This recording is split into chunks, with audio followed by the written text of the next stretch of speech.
Hi guys, welcome back to my channel. For today's video, I'll show you the 2 ways on how to add admin on Facebook page using your desktop or laptop.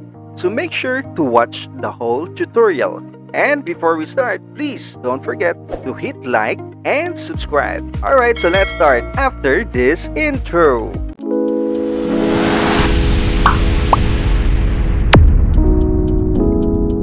Alright, so let's start. Okay, so punta ka na sa iyong Facebook profile. Right, and then click here. Okay, so para mapunta ka na sa iyong page. Okay, so for this one, ito guys. Alright, so once nandito ka na sa iyong page, click mo itong professional dashboard. Alright. And then, scroll down at hanapin mo ang page access. Ayan. So, this one. Okay. So, nandito ka na. You are ready now to add an admin para sa iyong page. So, you have 2 options, guys. People with Facebook access and people with task access.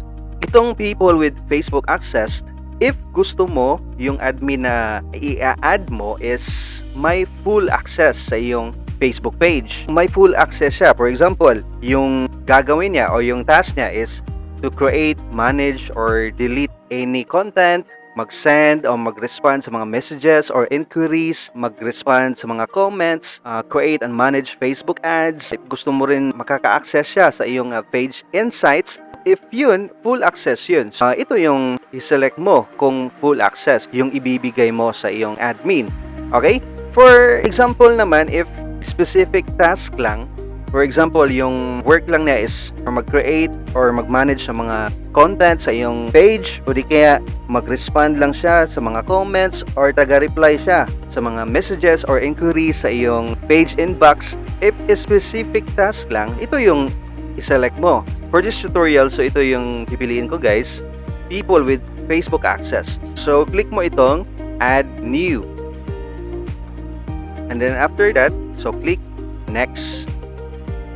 And then i-type mo dito yung name of the person na gagawin mong admin or email address niya. So depende, para mas madali. So name na lang yan.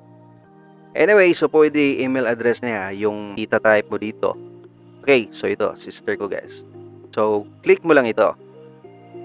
Once you're here, so scroll down para i-swipe right mo ito. No? So, allow this person to have full control. Kasi yung pinili natin kanina is may full access siya sa page ko. So, you have to swipe it to the right. Ayan. And then, ito, i-click mo na to. Give access. I-type mo muna yung password mo. And then, saka mo i-click itong confirm. Ayan, so ito na guys, nag-appear na siya dito. Ito yung in-add ko kanina, yung sister ko. So ito yung mga task niya. So may full control talaga siya sa page ko. And then, once hindi niya ma-accept yung invitation mo, ma-expire siya after 30 days or 31 days. And now, so let's proceed to the second way on how to add admin on your Facebook page using your desktop or laptop. So, ito yung second way natin. Ayan, so nandito ka na sa page mo. Then, i-click mo itong Meta Business Suite. Alright, so after that, scroll down at i-tap mo itong All Tools. Then, hanapin mo yung Page Settings. Alright. And then, i-click mo ang New Pages Experience. Alright, so like kanina guys, so ito rin yung lalabas. So, another way lang. Pero ganito pa rin yung lalabas. Mapupunta ka pa rin sa Manage and View Access. May dalawang options ka pa rin. People with Facebook access, if gusto mo may full control siya sa iyong Facebook page. And then, people with task access, kung gusto mo na specific task lang yung ma-access niya. For example, kasi kanina dito yung pinili natin, no? So, for this tutorial, so ito naman, para at least makita niyo, ito naman, no? Add new. And then, i-click mo yung next. Okay, so kaya yung ginawa natin kanina, search by name or email. Okay, so, ito pa rin. For example lang, sister ko pa rin.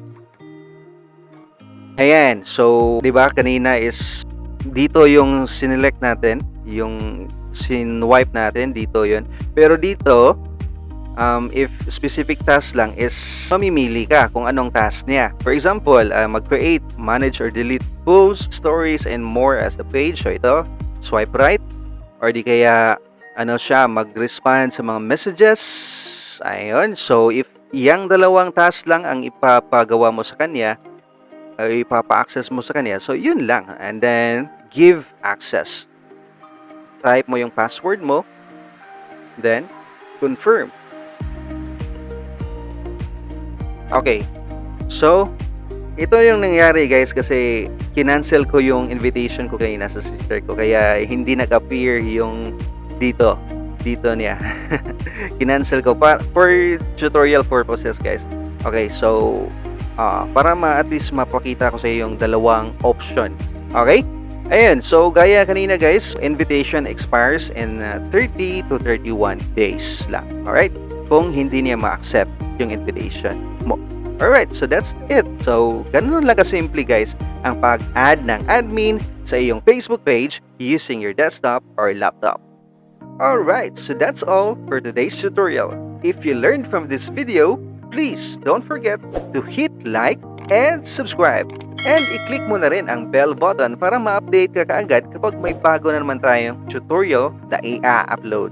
Alright, so thanks for watching guys. God bless and enjoy life!